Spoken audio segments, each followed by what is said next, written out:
You're listening to the Business and Life Conversations podcast with Angela Henderson, episode 5. Hey there, you're listening to the Business and Life Conversations podcast. My name is Angela Henderson, and on this show, we talk about improving your business, life, or both by having amazing and rich conversations with brilliant guests who will inspire you and who will give you tips and tricks to help you grow both in life and in business.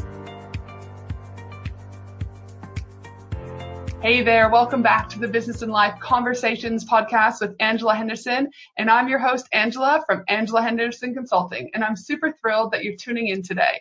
On today's podcast, I'm excited to have Nadine Rohner on the show, who's a social media strategist ninja, who's going to talk with us today about why you need social media as part of your business strategy, how to find content specific to your audience, what are the most important platforms to be on your business, and how to manage all of these posts on the different platforms. Welcome to the show, Nadine. Thank you for having me. Hi, Angela. Hello. Nice to have you here. It is, like I was just talking to you before the show went live, it's so amazing to be able to connect with so many different people, not only in Australia, but around the world. So I appreciate you taking time out today to be on the show because, you are a ninja when it comes to the social media stuff. So I'm super excited to dig in and to learn from you today. Yeah, me too. I love social media. It's literally all I do every day. I think it's so much that we all do, but we can do it badly. So that's why I'm glad to have you on board to give us some tips about that. That's true. Now, we only literally just recently met, obviously with the launch of my podcast, as you'd applied to be a guest. And after reading your application and hearing your wonderful story about how 2 years ago you literally just quit your job, you sold everything, you left Switzerland to travel the world, and through your travels, you've ended up falling in love with the island of gods, otherwise known as Bali. So I'm desperate to hear more about this journey, about you selling everything. Why did you have that urge inside you, and where did you travel to? Yeah, well, I think I've always had that urge. Everyone who knows me knows I've always wanted to live somewhere else where it's warm. So I'm born in Switzerland where it's always cold. And I guess some people are just born, I think you might know that, as entrepreneurs, and some are not. And working in a corporate company, and that wasn't even 9 to 5, that was more like 7 to 7. That was never my thing. And so after I started my studies pretty late, and when I finished my studies and I was working, I was like, no, I need a break. So I was traveling first to Bali and then to Australia, and then I went back to Bali, and then I went to Thailand, and then I went back to Bali, and then I figured like, well, might as well just stay here for a while. And I started doing some beautiful pictures, and I felt like I didn't have anything to do. I still had money saved. So I was like, I'll just start growing my Instagram account, and I could start a blog for people come to Bali. And then that grew really fast, and people actually approached me and said, oh, can you help me with my social media? And that's actually where the idea came up. Even though I worked in social media before, I never really thought that I could do it myself. But in that journey, everything kind of came together, and I ended up staying here because every time my friends messaged me, oh, it's so cold in Switzerland, I felt like, why should I go back? No, and again, something we were just talking about recently, because you had said that, well, I'm heading over to Bali in a couple of weeks, but you had said that you went to Switzerland in winter this year, and it was so cold that you actually had to say to your family, I have to leave, I'll see you in summer. So Yeah. Something I can totally relate to, because in Canada, I miss being around family, but the minus 40 degrees is something that I just don't know I'm made for anymore. I mean, my kids literally, my husband, gosh forbid him, but anyways, will walk out with no shoes, and they'll just walk through the doors in Australia. In Canada, it's like a marathon. You have to almost prep an hour just to get you out of the door, especially if you have kids. Wow. Like, you got to layer them up, get them to the bathroom, and then someone's got to go again to the bathroom. You got to unlayer them. You got to get your cars warm. Like, yeah, so I can appreciate 100%, what you're talking about how cold it is over there. Yeah, I think Canada is even more cold. But like for me, I was traveling through the US, and I was in Hawaii for quite a while, and I felt like, just go and say hello. And I was there. I don't have any winter clothes. It was supposed to be spring. And I was like, no, guys, I'm out of here. I'll be back in summer.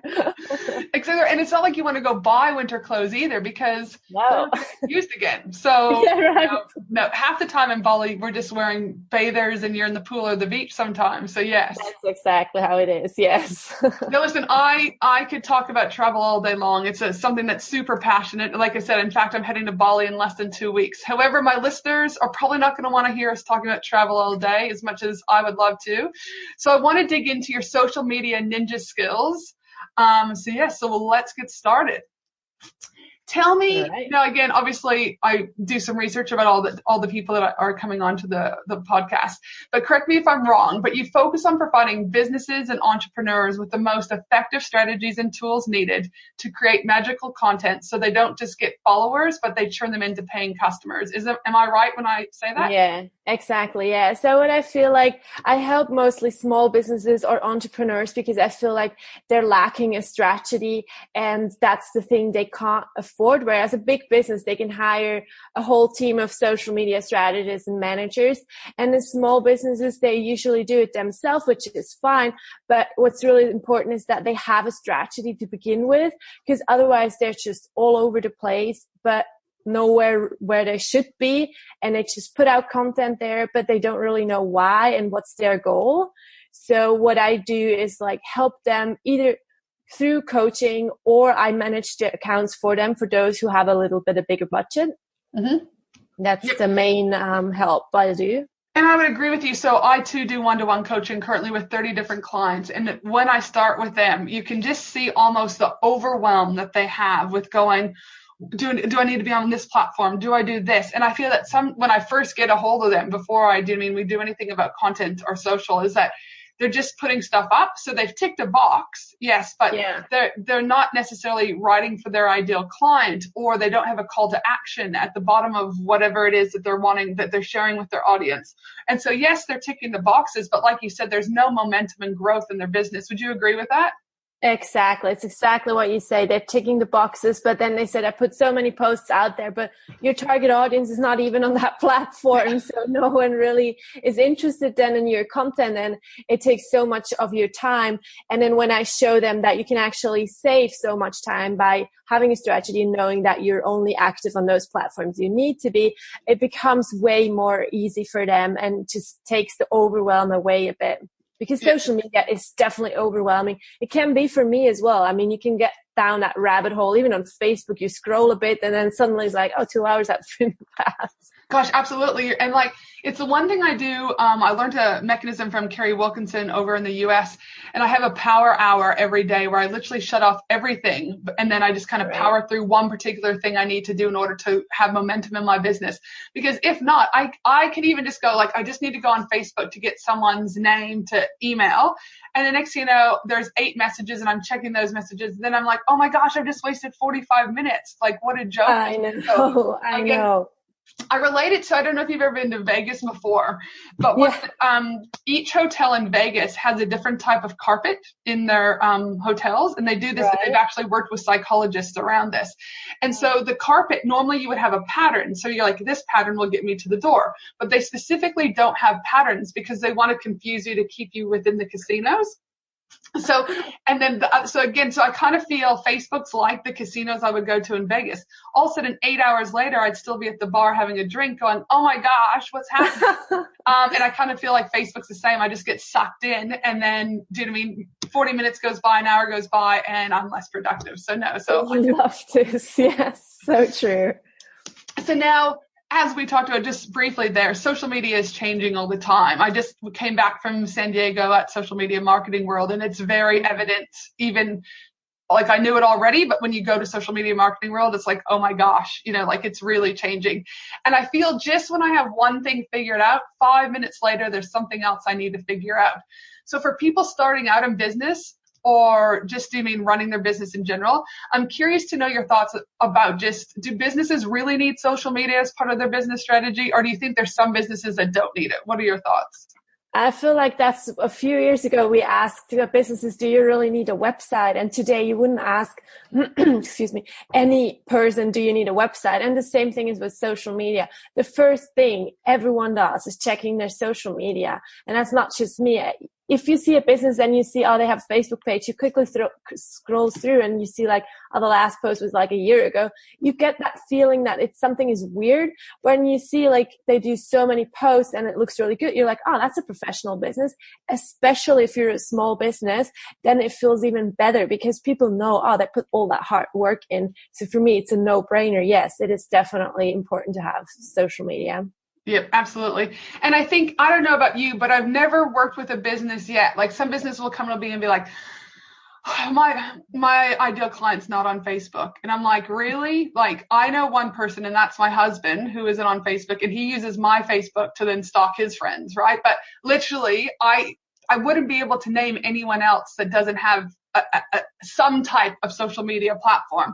So I say, even my dad's on it, my grandma who was like 80 something, we made her account so we could stay in contact, So right. I find it, I almost feel like sometimes that's an excuse that I think businesses use to go, oh, they're so overwhelmed that's what they say. Do you agree? Totally. Yeah. Well, definitely every person is on Facebook.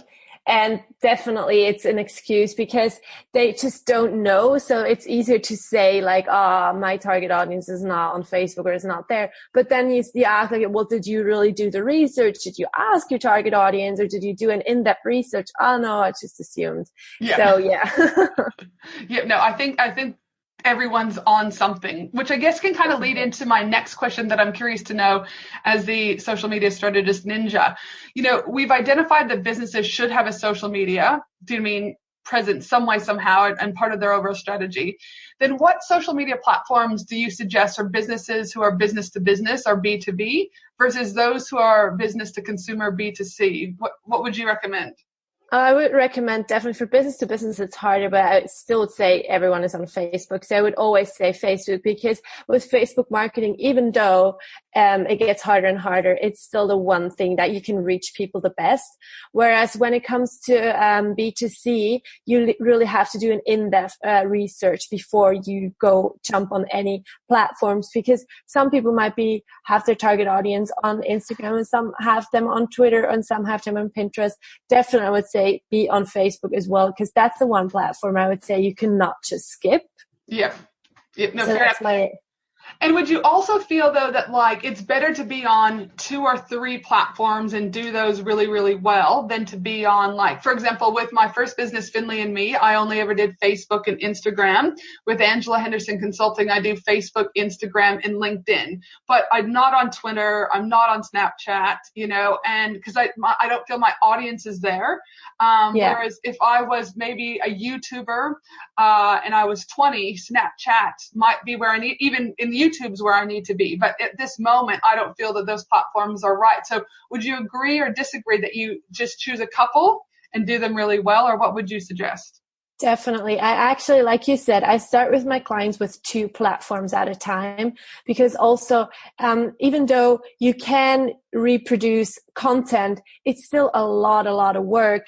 And then it just gets to that point where it's overwhelming again. So I'll start with 2 platforms. Usually if there are already a bit more experience, I see that a third one would be accurate. I add a third one, but I do start with 2 platforms and then we take it from there and see how it works. And some might just stay with those 2 platforms because if it's working for them, you don't have to add an extra workload for it. And it's usually for my clients, because I usually work with female entrepreneurs, it's usually Facebook and Instagram or Pinterest. Mm-hmm. And again, Pinterest is an interesting one. Again, it depends what I think location-based. Australians, for example, aren't as Pinterest heavy, whereas in America, it's like second nature over there, Definitely. So don't get me wrong. I do think that there are some Australian markets that do well for Pinterest, but it's not normally one of our top ones that we consider based on geographic location and I guess culture. What are your thoughts? Definitely, because I have most of my clients are either US based or in Switzerland, and the one in Switzerland I don't even have to bother about Pinterest because half of the population doesn't even know what it is. Yeah. the US, they know it exists, and they sometimes are a bit hesitant whether they should be on or not. But the minute I put them on, it takes usually 3 to 6 months till it grows. But after that, they can see so much change. And actually, for my travel blog even, I'll get 98% from Pinterest, from the website traffic. Yeah, no, absolutely. So it goes back to really knowing your ideal client, what is your niche market, and where they're sitting. Exactly, yeah. So that's why I say have a strategy, because otherwise you'll just all over. Well, it's kind of like, again, I'm not a huge fan of guns, but for the purpose of an analogy, it's like, you're just firing anywhere. There's no consistent, direction, right? It's just kind of an open-ended thing. Yeah, right. How do businesses, though, whether or not you're B2B or whether or not you're, B2C, how do they find specific content for their audience? What tips do you have for that? Well, it's harder to find content than just to create content. Mm-hmm. You can find content, you can find videos, and you can find pictures. There are free platforms to get those, but it's just not as authentic. So what I'll suggest is you create your own content, and you usually do that in batch working. So once a month, you create the content you'll need for the whole month, and then you plan it out for the whole month. And if I'll do the social media management for a client, I'll tell them, look, I need this kind of picture or this kind of video. You do it in one day, I'll send it to me, and then we have content for 1 month. So what I'll do is I create categories, stuff that we want to put out to the target audience. And so they have to create specific pictures or videos for those categories. And what's funny and interesting is once they know that they have to create a certain content for a specific category, they get so creative. Whereas in the beginning, they didn't really know what to do. And they said, I don't have stuff. And I say, well, how do you have stuff for this category? And then suddenly I get messages all the time. I found a new video. I did a new picture. You just need some guidelines, and then you suddenly are more creative if it's just not a blank paper. Yes. And I also think that it's interesting because sometimes I think people get in this headspace that they only have to be doing or writing content that's about their business. So, for example, my first business was Finley and Me, where we focus on creating childhood memories through play, love, and travel. And obviously, we sell 1,400 different baby products. And so I would write articles like top 10 wooden toys, top 10 this. And then one day I was like, man, my readers have to be getting sick and tired about hearing about wooden toys. And then I realized that my ideal client, obviously, if I really know who they are, I can hone into, they like other things too. So just because you're a mom doesn't mean that you just like wooden toys. You can also like humor and this, that, and the other. And once I realized that those categories that you talked about were a lot easier to fill with really fun and engaging content that kept my audience wanting to be part of the community. Exactly. So that's the fun thing is this thing I always do, like Fun Fact Friday or something like that. Because when the biggest struggle my clients have is like, I don't know what to put on Instagram stories, for example. I don't have any videos. I don't have anything that's related to my business. I say, well, just film your office. Do you have a dog, or are you at home? Do you have your kids at home? These are things that make your brand a bit more human, and you connect with your audience way better. So maybe give them a fun fact about you. Like, for example, I always put, a teaspoon of coconut oil in my coffee. Stuff like that is already something you put on social media, and you connect with your target audience way better than if you just do like really businessy style. Mm-hmm. And I agree, because I think there is a shift that there's a facade with social media that you have to be this person, right? Yeah. And listen, if people who are in my Australian Business Collaborative Facebook group, they'll know that this is like, people saw me now, I'm in a hoodie, I'm in my sweatpants, I'm in purple fuzzy socks, because it's cold here in Australia at the moment, believe it or not. And you get what you get, right? Whereas, but Facebook and everything can be quite polished sometimes. So I think there's an element of disconnect and people not being able to connect with their people. But I do think that the pendulum's shifting, and that in a time where social media fills so much, and there's actually a lot of voids that it fills. And I feel that the more human that you can be, you build a better connection, a better trust, authority, all of that, which ultimately helps your business in the long run. Definitely. And also, it's like, as an example, I also do have my Instagram account and kind of work as a little bit as a blogger and influencer. And once I've started sharing more like behind the scenes stuff and showing them, look, yes, I am in Bali, and in your picture, you might see this perfect world. But what happens actually is I'm mostly like 8 hours, 10 hours a day in front of my computer working. It's not all the time like that. And once I did start share more of that part, people message me and they're like, oh, I'm so glad you shared that with me. And those people I can turn into clients because they're my ideal client. I want to work with them. And the same goes for your business. Once you share a bit more personal stuff, you connect with those people who like you as a person. And then when you work together, it's way easier.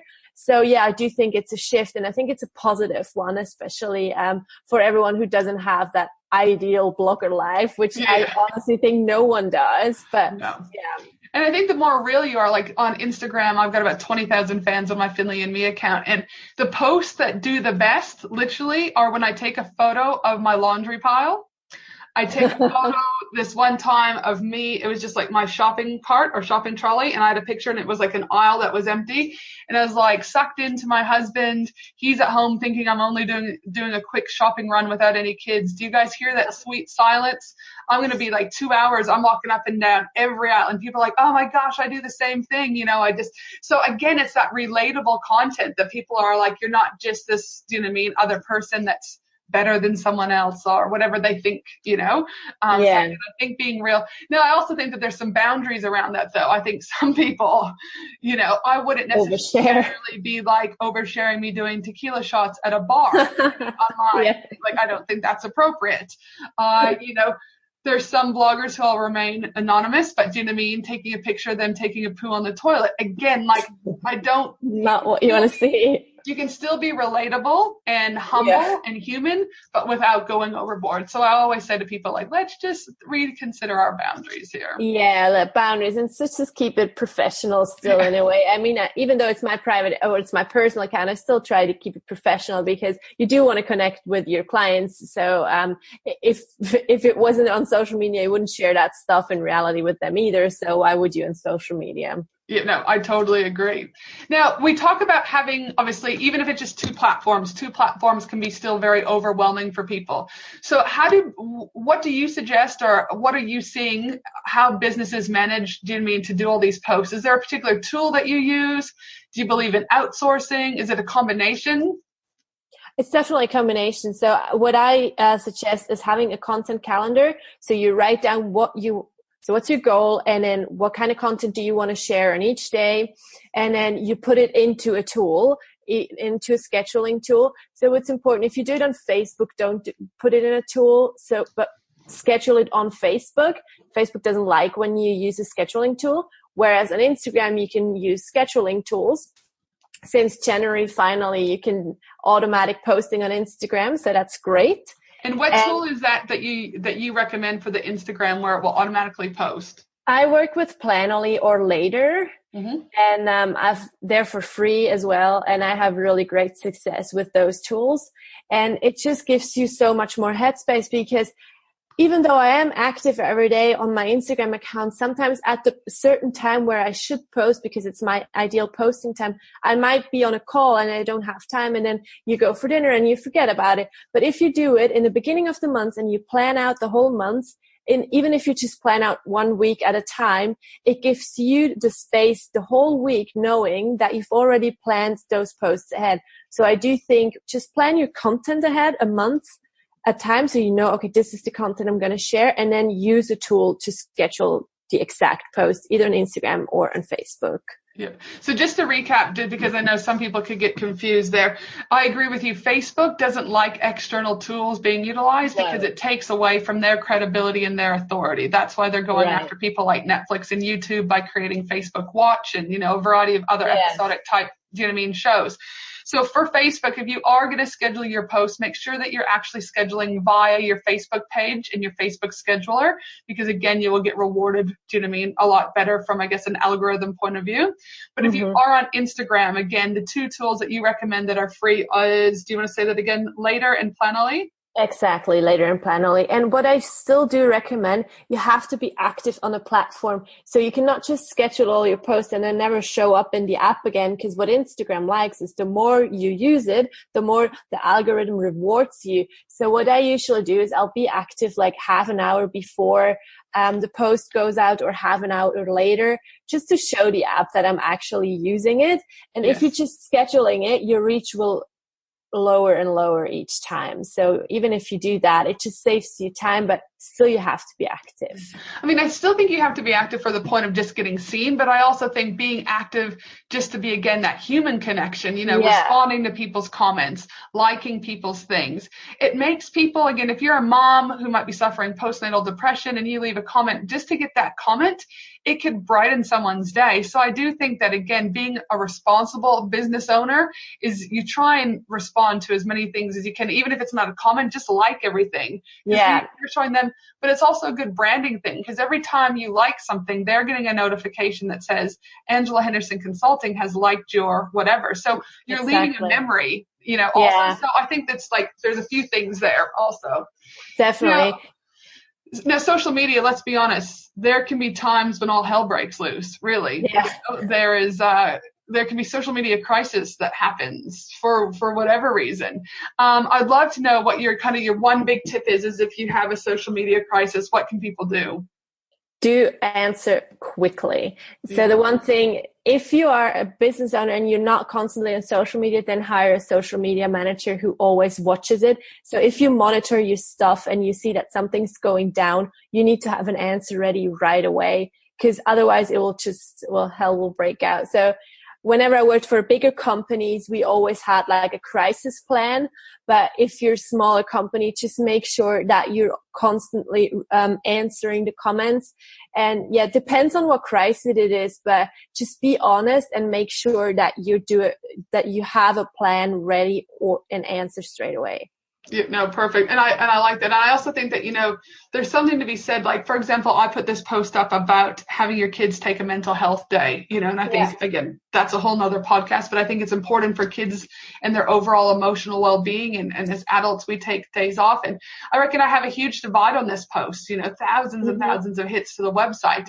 But the divide was, well, no, I don't agree with you having your kids take a mental health day. They need to be resilient, whatever. And it all breaks out. But again, if you're quick, you don't have to agree with these people, but you still need to put your, it forward. And I don't delete the comments. I still leave it because I don't want to have this perfect world like, oh, you must agree with Angela.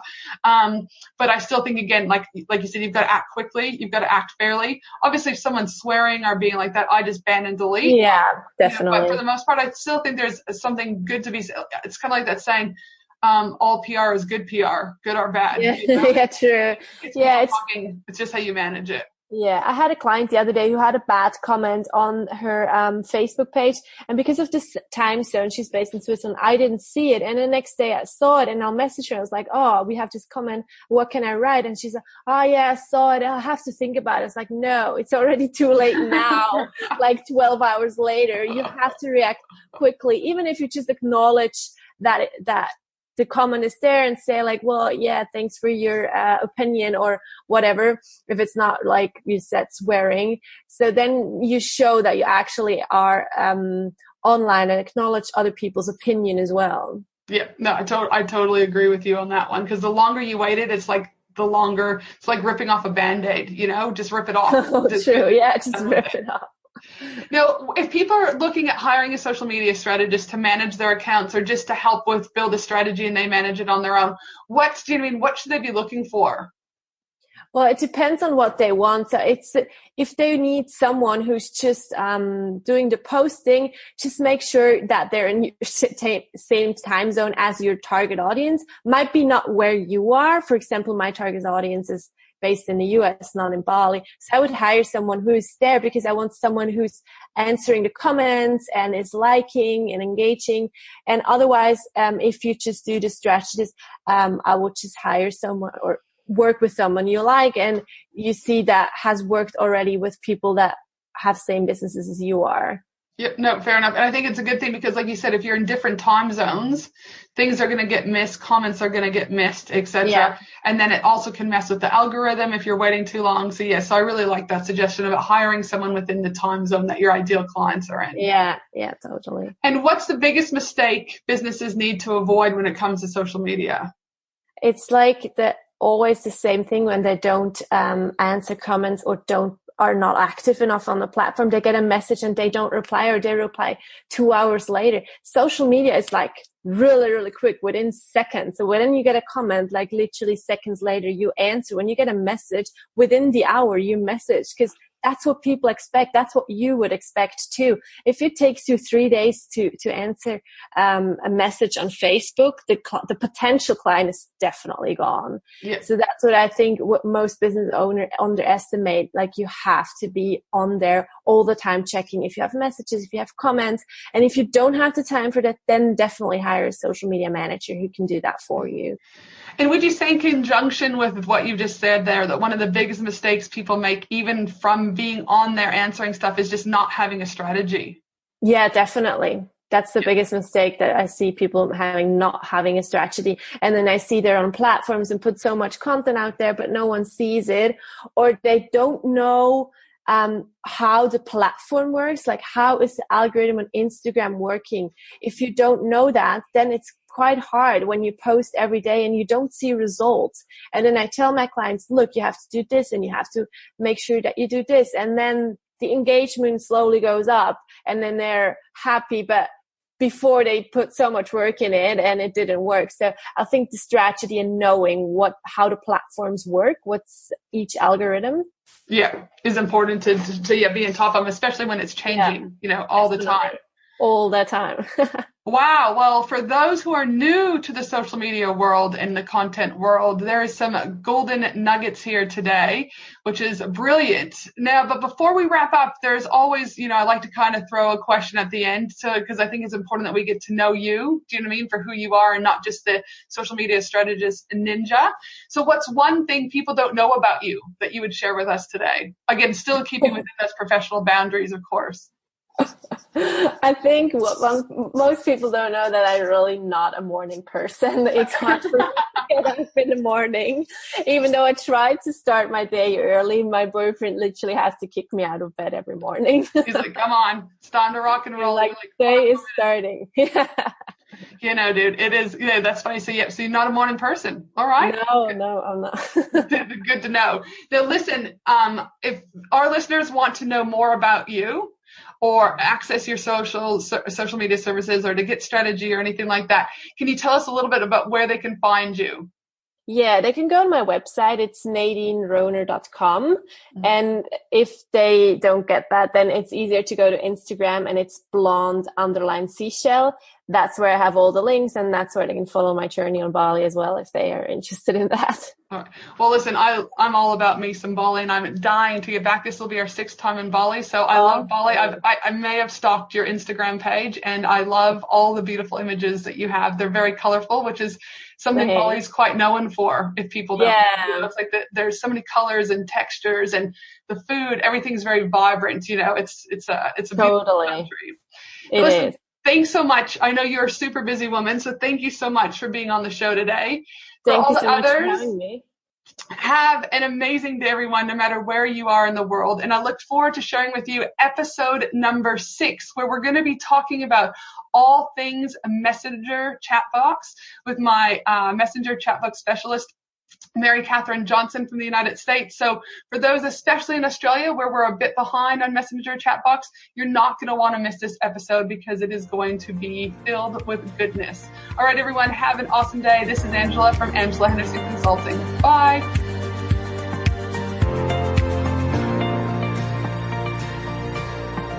Thanks for listening to the Business and Life Conversations podcast with Angela Henderson.